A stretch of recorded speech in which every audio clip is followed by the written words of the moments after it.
Chers amis, fidèles de notre émission 1001 découvertes sur la Vierge Marie, je vous souhaite la bienvenue et prie la Vierge Marie de nous guider chaque jour sur les chemins de son Fils. Je m'intéresse aujourd'hui à la préoccupation de notre frère Roméo. Il dit, « Mon Père, en lisant la Bible, j'ai remarqué que la Vierge Marie ne parle presque jamais. Pourquoi ce silence? Et pourtant, elle semble si présente dans toute la vie de Jésus. » Merci Roméo pour ta question. Elle est très fine, très profonde et elle nous fait entrer dans un des plus grands mystères de la Vierge Marie. Sa parole silencieuse ou son silence parlant. Oui, tu as raison. Dans la Bible, Marie ne dit que très peu de mots. Et pourtant, quelle présence, quelle puissance cachée. Aujourd'hui, dans notre émission 1001 découvertes sur la Vierge Marie, nous allons ensemble découvrir que le silence de Marie est un langage. Mieux encore, c'est un acte de foi, d'amour et de disponibilité.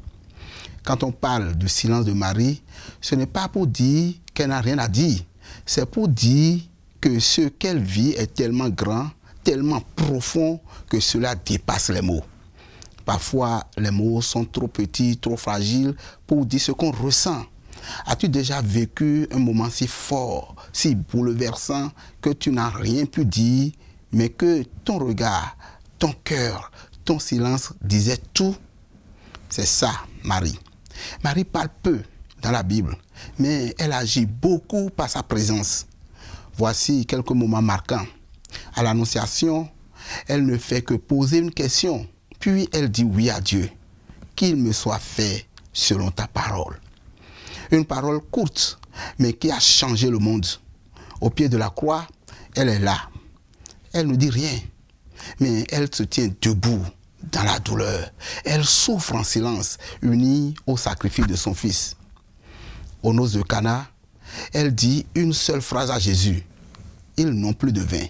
Puis elle dit aux serviteurs, faites tout ce qu'il vous dira. Elle n'impose rien. Elle ne fait pas de discours. Elle intercède. Elle oriente vers Jésus. Et même après la résurrection, dans le livre des Actes des Apôtres, Marie est présente dans la prière, au cénacle, avec les disciples. Elle ne parle pas, mais elle unit, elle soutient, elle prie. Au fond, le silence de Marie est un silence habité. La Bible dit de Marie, elle gardait toutes ces choses dans son cœur. Cela veut dire qu'elle médite, elle rumine, elle intériorise tout ce qu'elle vit. Elle ne réagit pas à chaud, elle ne parle pas à tout va. Elle prie intérieurement, elle cherche à comprendre les choses à la lumière de Dieu. Ce silence n'est pas de l'ignorance, ce silence est plein de foi. C'est un oui quotidien, discret mais fidèle. Pour faire un pas en avant dans la réponse, il faut savoir, Roméo, que le silence de Marie nous enseigne quelque chose d'essentiel. L'écoute. Aujourd'hui, on parle beaucoup, on parle trop. Sur les réseaux, à la télé, dans les rues, un peu partout, mais qui écoute? Marie, elle écoute Dieu, elle écoute les autres, elle écoute la vie. Elle nous apprend à être des chrétiens de l'écoute. Pas seulement des gens qui parlent de Dieu, mais des gens qui écoutent Dieu dans la prière, dans les événements, dans les pauvres. Et tu sais quoi, Roméo? Dans la vie de l'Église, le silence marial continue de faire grandir. Dans l'Église catholique, les grands saints ont souvent été fascinés par ce silence de Marie. Sainte Thérèse de Lisieux disait, Marie est plus mère que reine. Elle est si simple, si silencieuse qu'on a envie de l'aimer sans peur. Et Saint Jean-Paul II, un grand dévot de la Vierge Marie, tu le sais, méditait souvent sur le silence de la Vierge au pied de la croix comme un modèle de compassion silencieuse pour tous ceux qui souffrent. Et dans la vie monastique, chez les moines et chez les moniales, on retrouve souvent cette attitude mariale. Moins de mots, plus de prières. Moins de bruit, plus de présence intérieure. Dans la vie ordinaire aussi, le silence peut être une force. Roméo, pense à ta propre vie.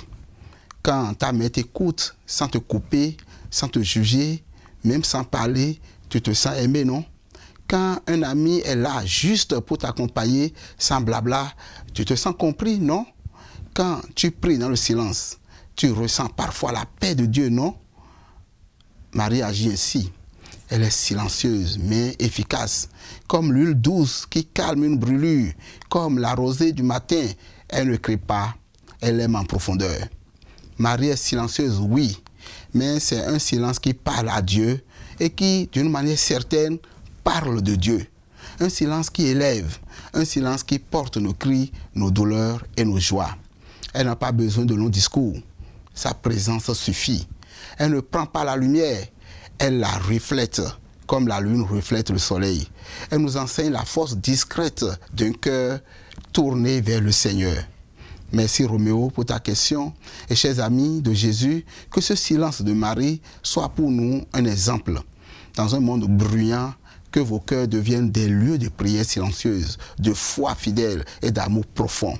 Merci à chacun pour l'oreille attentive. Je vous donne le prochain rendez-vous ici même, sur votre chaîne de préférence, Lumen Christi TV. Et par l'intercession de Marie, je vous bénis au nom du Père et du Fils et du Saint-Esprit. À très bientôt. Merci.